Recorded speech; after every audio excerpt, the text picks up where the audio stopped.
Anissa Pohan suka ikut meriahkan isu tapi diserang balik malah marah. Kok baperan? Kayak piye lomba, mbak. Anissa Pohan sebagai ibu kandung baper, merasa si anak kesayangan diserang. Anissa memang tidak paham politik, jadi wajar dia bereaksi sesuai naluri. Meski saya juga bingung ngapain yang ngadu ke Jokowi. Anissa Pohan, mending jangan main Twitter deh kalau masih baper. Twitter itu ganas, apalagi keluargamu keluarga politik. Sindiran, ejekan, bulian, biasa di situ. Di sana tarung bebas, bukan media sosial khusus masak-memasak. Lebih baik fokus jadi ibu rumah tangga saja. Jauhi media sosial, apalagi bawa anak ke dalam pusaran politik. Kemudian tweetnya dihapus, itu kan menunjukkan bahwa dia ini, Anissa Pohan ini nggak berpikir dulu gitu sebelum nge-tweet. Udah kayak khas emak-emak banget gitu, ngegas dulu. Gaspol pokoknya sebelum berpikir gitu. Jadi ngebacot dulu, mikirnya belakangan gitu. Akhirnya dia bilang bahwa dia mau tabayun. Ini lucu gitu. Itu artinya apa? Dia selama ini nggak tabayun. Bikin kali ini, bikin pernyataan-pernyataan yang nggak mikir gitu. Indonesia ini adalah pembelajaran yang sangat buruk untuk politik di Indonesia. Partai harus mulai belajar untuk dewasa, matang, mengelola diri sendiri. Jangan sedikit-sedikit baperan, jangan sedikit-sedikit mencari perhatian, jangan sedikit-sedikit ketua umumnya panpol, panjat politik. Apalagi ini kalau ditambah dengan pansos, panjat sosial, aduh, semakin memalukan. Entah apakah ini strategi Partai Demokrat ataukah memang tabiat keluarga AHY yang tukang nyinyir karena satu keluarga itu mulai dari bapaknya, anaknya, serta istrinya nyinyir semua. Bahkan saudara AHY Ibas yang menurut Andre Rosiade jarang hadir di rapat komisi itu juga ikut-ikutan nyinyir. Lantas seperti apa sih konten nyinyir yang diproduksi oleh anggota keluarga sang mantan tersebut? Kita mulai dari AHY.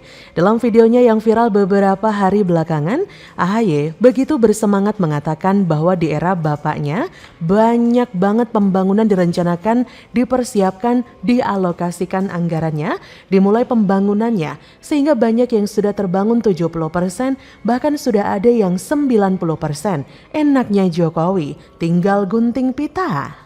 Sedangkan Ibas lain lagi, tetapi tetap saja pada intinya memberikan kritik yang gak ada solusi.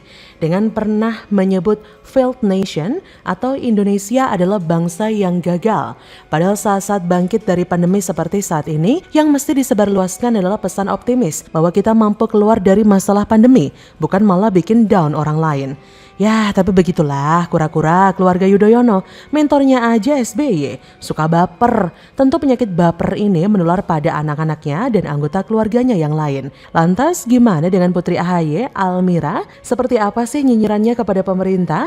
Nah ternyata Almira ini pernah bikin surat terbuka kepada Presiden meminta agar diterapkan lockdown dalam rangka menangani pandemi COVID. Pertanyaannya, bagaimana mungkin anak SD sudah mengerti soal lockdown? Menurut hemat penulis sih kalau teman-temannya yang lain sesama anak SD juga diberikan tugas yang sama oleh gurunya, yaitu bikin surat terbuka, pastilah tidak akan ada yang membahas soal lockdown, Ferguson. Palingan yang dibahas adalah soal pentingnya belajar supaya pintar, serta pentingnya disiplin supaya dapat meraih cita-cita. Jadi kesimpulannya si Almira ini kayaknya cuma jadi alat politik saja. Siapa yang memperalat? Ya penonton semuanya pasti sudah tahu ya. Dan lucunya lagi, ketika orang mengkritik balik soal permintaan lockdown yang tidak masuk akal dilakukan oleh anak SD itu, ibunya malah naik pitam, marah-marah coy. Terakhir, Mbak Anissa beberapa waktu lalu viral juga cuitannya. Anissa Pohan melalui akun Twitternya, mantan presenter olahraga TV tersebut mengatakan, kini kami di luar kekuasaan, jalankan checks and balances. Insya Allah Demokrat istiqomah, tetap gigih dalam berjuang untuk kawal dan perjuangkan harapan rakyat. Terima kasih Pak SBY, AHY pemimpin berprestasi. Apa hubungannya berada di luar kekuasaan? Terima kasih Pak SBY dan AHY pemimpin berprestasi. Ya, rada sulit ya untuk mencerna pernyataan dari Anissa Pohan itu. Lagian apa sih buktinya AHY berprestasi? Lawang kader partainya aja banyak yang kabur berkat ketidakadilan yang mereka terima selama ini. Sudah tahulah Anda semua apa yang saya maksudkan? Nah, hal ini juga kemudian yang membuat Anissa Pohan langsung diketawai oleh netizen. Seperti akun Twitter @onairiano, hahaha, sambil menertawakan cuitan dari Anissa. Kemudian dari akun Twitter Februari 1967, ngakak so hard. Kemudian dari Twitter @spriyatna05, pemimpin berprestasi, wah kakak, si kakak ngelawaknya keterlaluan. Kemudian dari akun Twitter @lin_aprilia, mungkin ada benarnya juga peringatan sebaiknya anak tidak dibesarkan dari uang hasil korupsi. Kayak gini kok pengen jadi ibu negara, suka menghina rakyat sendiri. Waduh, sakitnya tuh di sini Ferguson. Padahal suami Anissa itu kan mau jadi presiden loh. Entah kenapa kelakuannya kok jadi kayak gitu. Karena jelas ulah nyonya Cikias tersebut secara tidak langsung telah menggali kuburan untuk karir politik suaminya dan Partai Demokrat sendiri. Nyinyirannya yang tanpa solusi itu kerap kali membuat orang, khususnya pendukung pemerintah, benci atau antipati pada AHY. Padahal suara pendukung dari Jokowi atau pemerintahan itu terbanyak loh se-Indonesia, yaitu lebih dari 85 juta.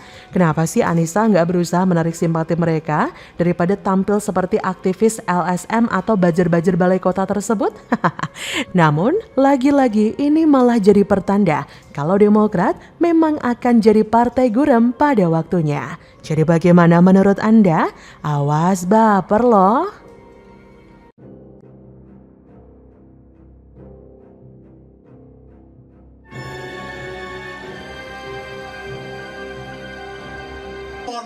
Mohon maaf nih, nggak apa-apa teman-teman media juga bisa